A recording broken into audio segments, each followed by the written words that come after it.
And with me now is Steve Walz, who is the spokesperson for Sheba Medical Center. Sir, I want to ask, first of all, how is this impacting day-to-day operations? What services perhaps are being limited? Are there surgeries that are being canceled?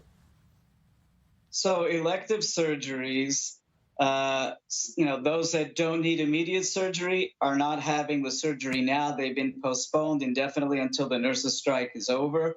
The hospital operates in a normal function. However, we're on what we would call a Shabbat matkonet. In other words, instead of having full manpower because the nurses are on strike, we have the equivalent of what goes on here on Shabbat, where there's less staff members tending to the needs of the sick people. However, the hospital is operating in a normal function, and the nurses are not striking the corona unit because the corona unit is critical care. Okay, so it's not impacting the corona, the critical care areas, but there are many clinics around the country, of course, that are impacted by this. Does this also impact lab results or the ability for people to get tests, blood work, that kind of thing? Maybe some of the things that are outsourced because those nurses are on strike?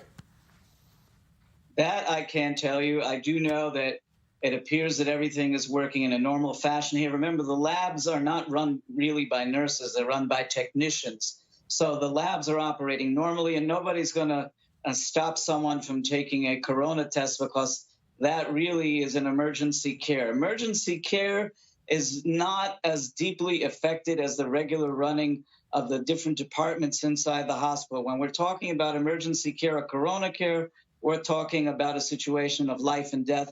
Nurses will not do that. They will not put the hospital in that position, and that goes for every hospital across the country. Are there concerns if this is a prolonged strike? Talks already broke down with the Treasury once. Is there concern that this could last quite a long time? Listen, nobody knows, but I have to say that the government of Israel has had this problem on their plate, not from today. Without corona, the problem of filling the jobs of more nurses and doctors as the country grows has been there for decades. And so, you can blame this government or that government, but the problem exists for many, many years. And if they don't deal with it, the situation is not going to go away. And here, the country, we're up to 9 million people. We're growing by leaps and bounds. The tremendous challenges in the medical field are growing day by day without the pandemic. Now we have a pandemic. Who knows when that's going to end? And we know what's going to happen this winter. If we continue in this manner, the whole system collapses, period.